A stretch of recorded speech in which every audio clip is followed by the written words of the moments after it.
Welcome to the Robin's Nest with glass artist Robin Hoerth. I'm Liv Wessel, and today Robin's going to take us through some basic flame working techniques that we'll be using in upcoming episodes.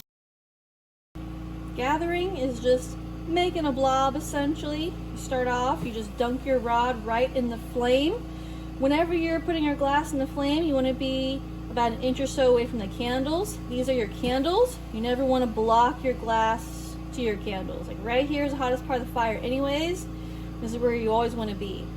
Once you have your initial heat, you're going to tilt your rod and you're going to let the gas or the glass fall down the rod. Imagine a snowball rolling down a hill. So that's what gathering is. It's just making a blob. When you're making a button is when you press vertically on the slab.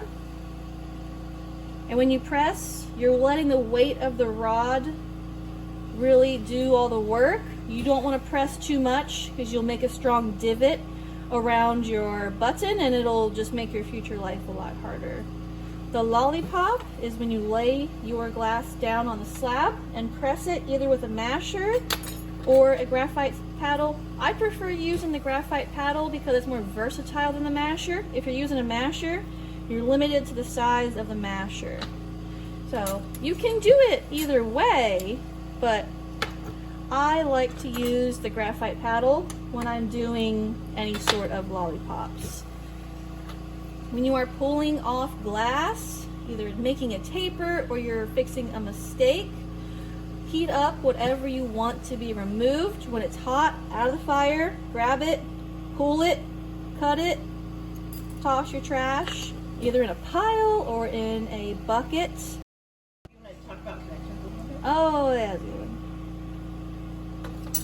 So in borosilicate, one of the cardinal rules for connections that really differs from soft glass is borosilicate will only tolerate full fused connections, and that just means both things were fully molten, they were the same temperature when you connected them together. So when you're doing a connection, both things should be hot. You touch them together in the fire, you see how they glute together. This is seamless, there's no shadows, no creases, no lines. This is a good connection. A bad connection is when something was not hot enough. So this one is warm, this one's hot, and I connected it. You see how there's like a seam and kind of a button around the edge? That's a bad connection, that will crack. You can make a bad connection and make it a good connection just by getting it hot enough that it melts together. But you see how it's rounded off now, and this is seamless? That will last forever. A lot of times I see a lot of students not making good connections. You're just not getting your glass hot enough. You will see the glass melt together in the fire when you are making a good connection.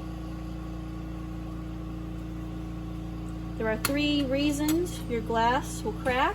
1, you have something incompatible. You're using the wrong type of glass. You have soft glass mixed in your space. 2, you had a bad connection.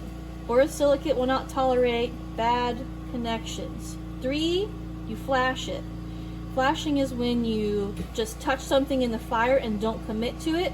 The glass cannot handle that rapid temperature change. Like you did not get it fully hot and it wasn't fully cold. So it'll remove its stress by cracking. Those cracks they're like spider webs on the surface a lot is what you get with flashing.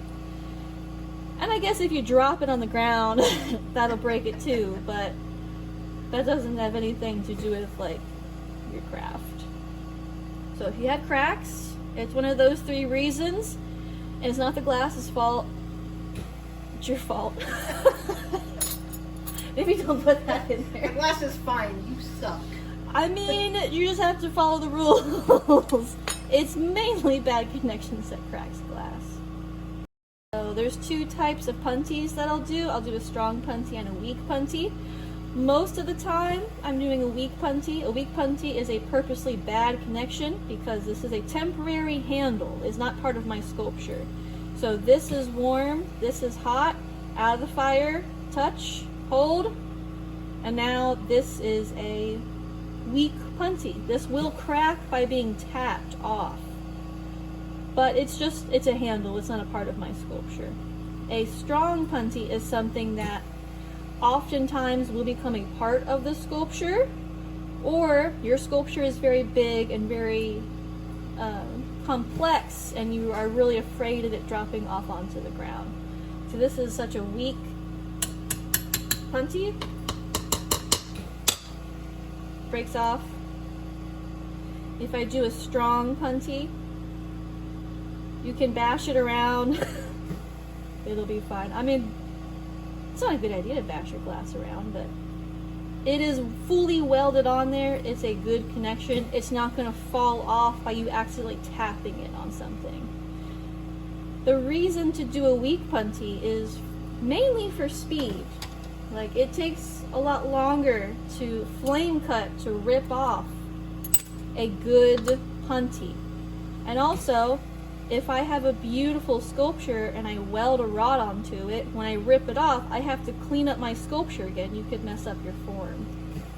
So this is a strong punty on my sculpture now. So that's the main difference. And you'll decide whether you want to do strong punties or weak punties, depending on whatever you're making. Thanks for watching, and if you enjoyed this video, please like and subscribe. It really does help to support us.